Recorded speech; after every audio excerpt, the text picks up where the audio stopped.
Oi, gente, boa tarde, boa noite, bom dia, que eu não sei desde onde vocês estão me vendo, filomenos e filomenas. Meu nome é Valéria Pestana e eu criei esse canal com o intuito de mostrar pra vocês como que é a nossa chegada na Espanha, porque o povo acha que a gente chega aqui e já começa a ganhar 1 milhão. E não é assim. Vou contar pra vocês um pouco da minha história, como eu vim parar aqui.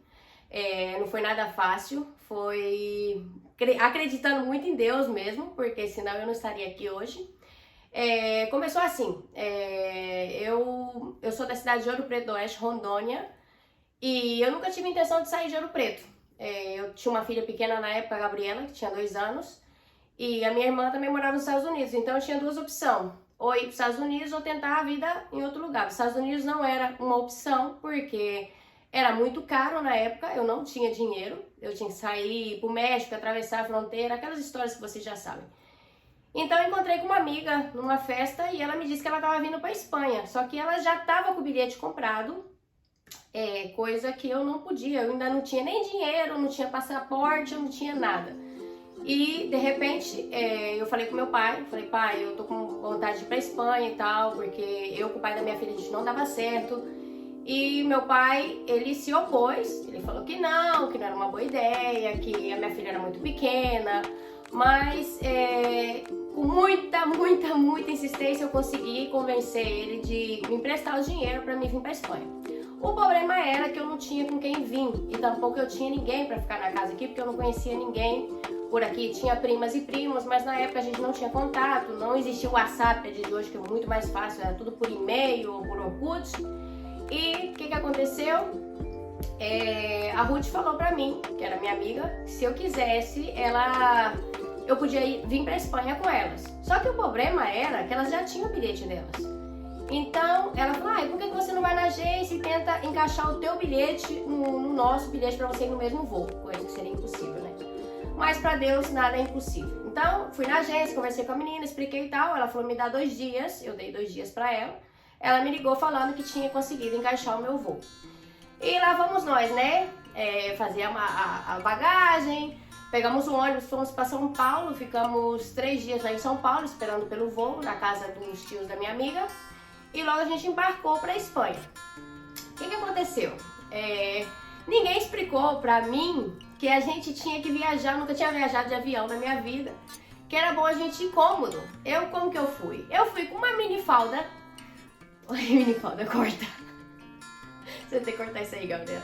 Eu vim com uma saia curta, uma sandália, que inclusive eu tô usando ela agora, que é uma sandália que eu tenho muito carinho por ela, já leva 15 anos comigo, uma sandália de salto alto. E vim, gente, vim parar. Quando cheguei no aeroporto de Madrid, as minhas amigas que estavam vindo com documentação ficaram lá.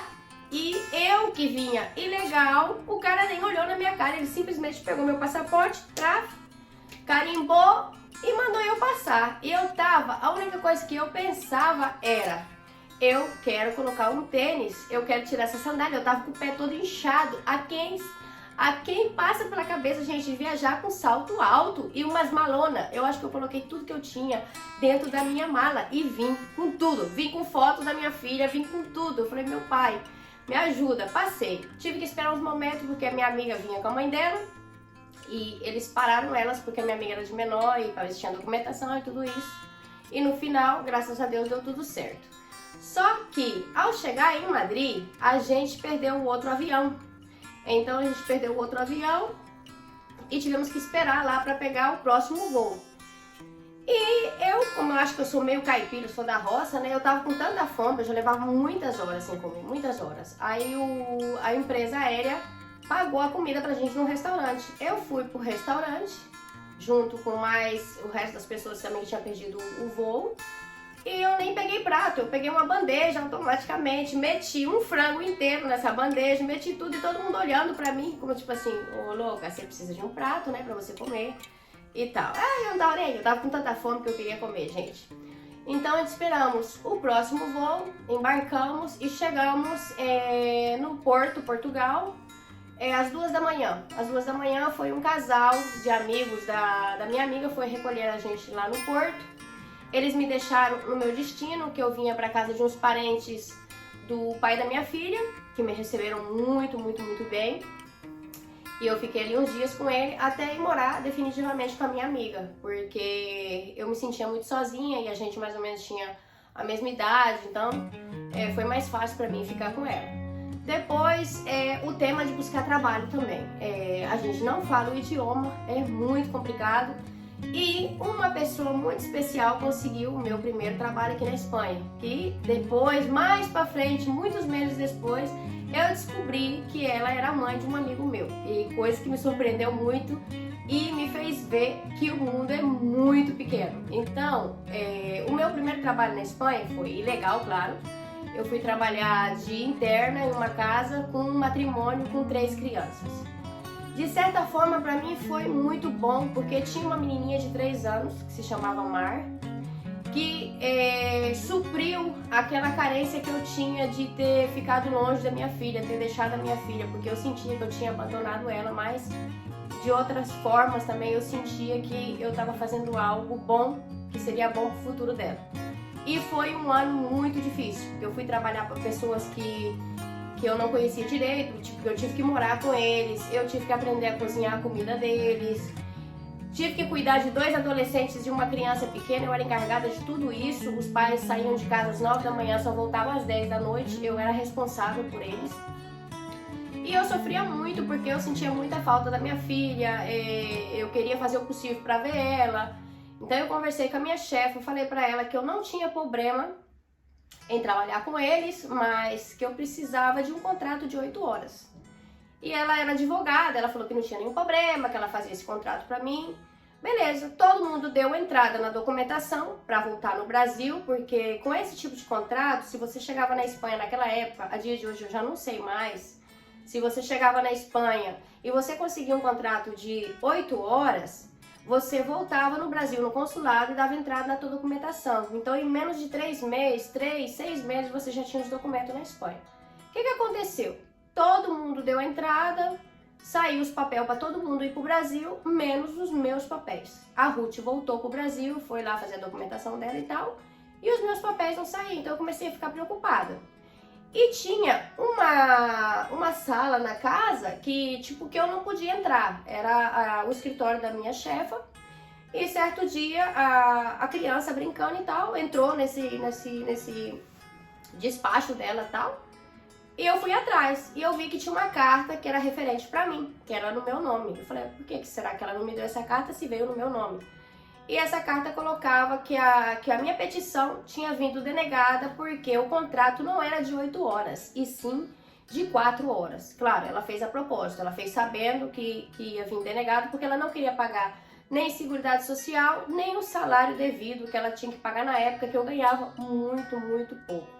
Muito pouco. Eu tinha sorte que no câmbio eu ainda podia mandar alguma coisa para minha filha, podia pagar minhas contas, que a gente sai do Brasil, a gente sai devendo, eu tive que pegar empréstimo com meu pai e tal. Então eu fiquei muito pé da cara. Eu falei, vale, eu vou conversar com ela, conversei com ela, expliquei pra ela. A gente teve uma briga muito feia na qual eu peguei minhas coisas, fui embora e depois daí aconteceram muitas coisas.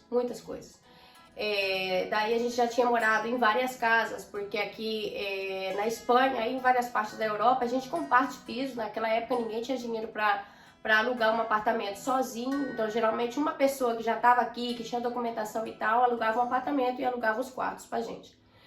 E no meio de tudo isso, eu tive a sorte que os pais da minha amiga, eles foram trabalhar com umas pessoas daqui muito ricos, que cederam uma casa pra gente. Então a gente já tinha uma própria casa pra gente morar, a gente tinha um quarto e tal.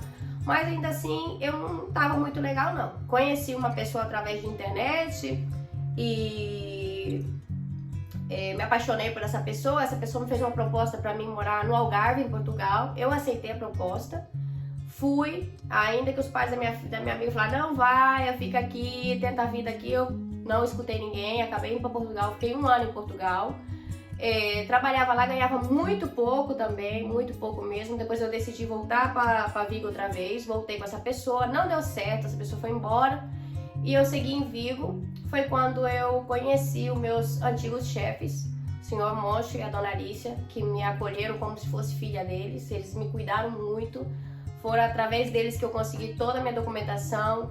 Eles fizeram de tudo pra mim, para que eu me sentisse como se eu estivesse em casa com eles. Trabalhei 8 anos com eles e eu não tenho nada que falar. Na Espanha, tem muita coisa boa e tem muita coisa ruim também. A gente, como imigrante, por mais que você se esforce, por mais que você tenha nacionalidade e tal, sempre vai ter alguém que vai tentar te colocar para baixo, seja espanhol ou seja também da tua própria nacionalidade, que tem muita gente, muito brasileiro, que não quer ver você avançar, só quer ver você ir para trás. Então, é muito difícil, muito difícil. Muito depois eu descobri. A terceira coisa, como eu venho de uma cidade que lá o sol queima mesmo, uns 40 graus, basicamente ali, faz muito calor, gente, não tem água quente no chuveiro. Eu fui abrir o chuveiro para tomar banho a primeira vez. Gente, eu me queimei toda, porque tinha pro lado frio e o lado quente. Eu, em vez de colocar no meio para sair água morna, eu coloquei na água quente e entrei com a cara assim. Queimei a minha cara toda. Mas tem muitas histórias engraçadas que passou comigo aqui, pelo fato do idioma, tem certas coisas que a gente fala também. Teve uma vez também que eu fui num bar, fui tomar algo com uma amiga minha e falei pra ela, poxa, hoje eu liguei pro meu pai, pra minha mãe, pro meu tio, eu tenho que ligar lá pra minha prima e tal. Aí o senhor me olhou e falou assim, nossa, ligaste muito hoje. Porque ligar na Espanha, gente, ligar é você ficar com uma pessoa. E ligar pra nós no Brasil é fazer uma ligação, né? Então, muitas coisas que a gente não sabe, que tem significado pra eles aqui, que é uma coisa ruim, uma coisa muito louca, pra nós é normal. Então, a gente teve que aprender também, tomando muito cuidado com o que a gente falava aqui. Ai, já tá. E é isso, gente. É um pouquinho da minha história pra vocês. O canal ele vai abordar mais ou menos isso. Eu quero que vocês me mandem e-mails contando a história de vocês. Tanto a parte ruim como a parte legal também, porque não é tudo ruim. Tem muitas coisas, a gente passa por muito sacrifício, é muita coisa. Você tá fora do teu país, não fala o idioma. A gente sofre muito racismo também. Por causa de algumas pessoas que cometem alguns erros e eles creem que todas somos iguais, só pelo mero fato da gente ser brasileiro. Então, quem quiser, olha, por favor, mande as histórias de vocês, que eu vou contar com todo o carinho do mundo. Eu vou ler, eu vou procurar expressar todo o sentimento de vocês na caixinha de vocês. Podem mandar carta, podem mandar também e-mails, que eu vou me esforçar para contar a nossa história aqui, para as pessoas verem que nem tudo é rosas. Por favor, se inscrevam no canal, deixem um joinha de vocês que vai me ajudar bastante. E se bater 100 inscritos no canal, logo eu estarei mandando outra história para vocês dar um pouquinho de risada. Beijo grande e conto com a ajuda de vocês.